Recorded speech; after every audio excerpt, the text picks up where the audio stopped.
एक मासूम सी दिखने वाली यंग एंड ब्यूटीफुल लड़की जो कि अपने बॉयफ्रेंड के साथ पहली बार इंटीमेट होती है, लेकिन बाद में फिर उसका मन इंटीमेट होना चाहता था और इसी लत की वजह से वो धीरे धीरे एक प्रोस्टिट्यूट बन गई। ये मूवी एक रोमांटिक ड्रामा मूवी है जो कि आपको जरूर पसंद आएगी। तो चलिए इस मूवी को शुरू करते हैं। इस मूवी की शुरुआत में हम इजाबेला नाम की एक लड़की को बीच में देखते हैं। वो बीच में न्यूड ही सनबात ले रही थी। तभी उसका भाई वहां आकर उसे बताता है, तुम्हारा बॉयफ्रेंड तुम्हें ढूंढता हुआ घर तक आया है। ये सुनकर इजाबेला उससे कहती है, इन सब के बारे में तुम मॉम को कुछ मत बताना। लेकिन इजाबेला की मॉम को सब कुछ पहले ही पता चल चुका था। घर जाने के बाद इजाबेला की मॉम उससे कहती है, अगर वो चाहे तो आज अपने बॉयफ्रेंड को डिनर पर ला सकती है। इजाबेला अपनी माँ को बताती है उसका बॉयफ्रेंड थोड़ा शर्मीला है और वो इसके लायक नहीं है। इसके बाद इजाबेला अपने भाई के साथ बीच पर फिर से जाती है, जहाँ उसे फिलिक्स मिलता है जो कि नाइट पार्टी के लिए इजाबेला को इनवाइट करता है। रात को जब इजाबेला पार्टी में जाती है तब फिलिक्स बीच पर ही उसके साथ इंटीमेट होने लगता है।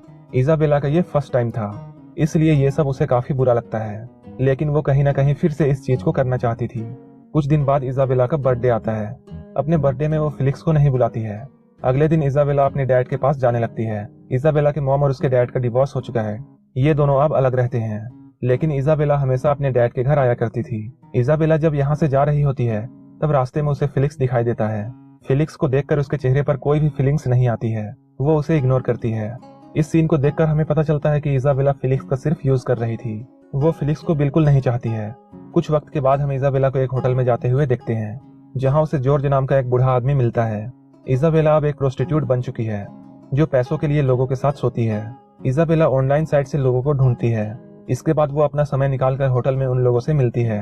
उसकी मुलाकात जॉर्ज से होती है जो कि उससे कहता है वो एक यंग एंड ब्यूटीफुल लड़की है। कुछ बातें करने के बाद ये दोनों इंटीमेट होते हैं। अगले सीन में हमें इजाबेला का क्लासरूम दिखाया जाता है। वहाँ एक पोएम पर डिस्कशन चल रही थी। कोई कह रहा था ये पोएम समर के बारे में है क्योंकि लोग समर में खूब इंजॉय करते हैं। वहीं कोई कहता है ये प्यार ढूंढने के बारे में है। तभी एक लड़की बोलती है ये पोएम सैडनेस के बारे में है। इजाबेला को ऐसा लगता है जैसे ये पोएम उसके लाइफ को दर्शाती है। इसकी लाइफ काफी सैडनेस से भरी हुई थी। इजाबेला खुशी ढूंढने की कोशिश करती है, लेकिन उसे खुशी नहीं मिल रही थी। इसके बाद इजाबेला अपने नए क्लाइंट को ढूंढती है।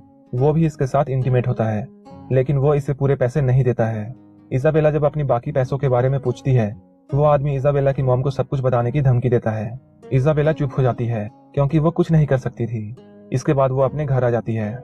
इजाबेला की माँ उसे फिल्म देखने चलने के लिए कहती है, लेकिन इजाबेला का मूड नहीं होता है। वो अपनी माँ को मना करती है, लेकिन अपने मॉम के जिद करने के बाद वो अपने मॉम के साथ चली आती है।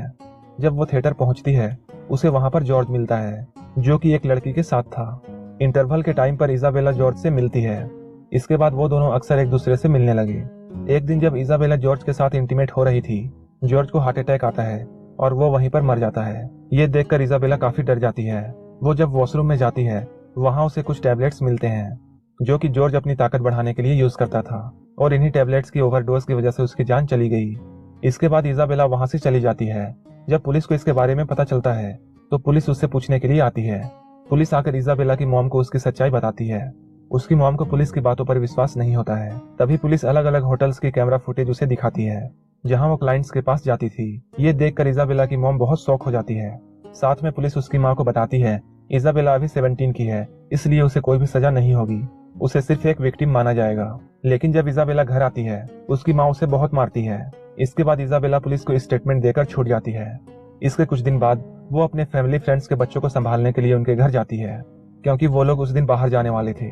जब वो लोग देर रात वापस आते हैं तब वो लोग इजाबेला को अपने घर जाने के लिए कहते हैं, लेकिन वो लेडी इजाबेला के काम के बारे में जानती थी, इसलिए वह खुद ही उसे घर छोड़ने के लिए जाती है। इसके बाद इजाबेला का थेरेपिस्ट के साथ सेशन होता है, जहाँ थेरेपिस्ट उससे पूछता है उसने लोगों के साथ सोना क्यों बंद कर दिया। इस पर इजाबेला उसे बताती है उसे एक जॉर्ज नाम के आदमी के साथ अटैचमेंट हो गई थी, क्योंकि वो आदमी मुझे होटल में बुलाकर मुझसे फिजिकल होने के बजाय मुझे सहलाता रहता था। लेकिन एक दिन जब वो मेरे साथ इंटीमेट हुआ तो ड्रग्स के ओवरडोज की वजह से उसकी जान चली गई, जिसके बाद मुझे उस काम से नफरत होने लगी है।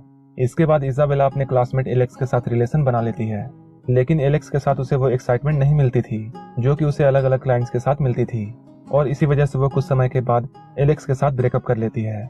जब एक दिन इजाबेला अकेली बैठी होती है तब वो अपना दूसरा फोन ऑन करके देखती है, जिसमें बहुत सारे क्लाइंट्स ने मैसेज किया था। उनमें से एक मैसेज जॉर्ज की वाइफ एलिस का था जो कि उससे मिलना चाहती थी। वो इजाबेला को मिलने उसी होटल में बुलाती है जहां वो जॉर्ज के साथ अक्सर मिला करती थी। वहां पहुंचने पर एलिस इजाबेला से कहती है मैं तुम्हें एक बार देखना चाहती थी, वो कहती है मेरे हस्बैंड एक बहुत ही यंग एंड ब्यूटीफुल लड़की से प्यार करते हुए मर गए। एलिस उसे बताती है इसमें तुम्हारी कोई भी गलती नहीं है, वो पहले से ही बीमार थे। एलिस उसे बताती है जब मैं यंग हुआ करती थी तो बिल्कुल तुम्हारी ही तरह दिखती थी, मैं भी बिल्कुल यंग एंड ब्यूटीफुल थी। इसके बाद एलिस उसी रूम में जाती है जहाँ जॉर्ज ने आखिरी सांस ली थी और वहाँ उसी बेड में लेटकर एलिस ठीक उसी तरह इजाबेला को सहलाती है जैसा जॉर्ज किया करता था। इस तरह इजाबेला को वहाँ नींद आ जाती है। जब वो नींद से जागती है तब एलिस वहाँ से जा चुकी थी। यहीं पर यह मूवी खत्म हो जाती है। इस मूवी में हमें इजाबेला की कहानी दिखाई देती है जो कि अपनी यंग एज में एक गलत रास्ते पर चली जाती है। इजाबेला ये काम करके बिल्कुल भी खुश नहीं होती है, लेकिन धीरे धीरे उसे जॉर्ज के साथ अच्छा लगने लगा था। दोस्तों, अब आप इस वीडियो को लाइक करके मेरे चैनल को सब्सक्राइब कर लेना, क्योंकि मैं इसी तरह की बहुत सी वीडियोस लाने वाला हूँ।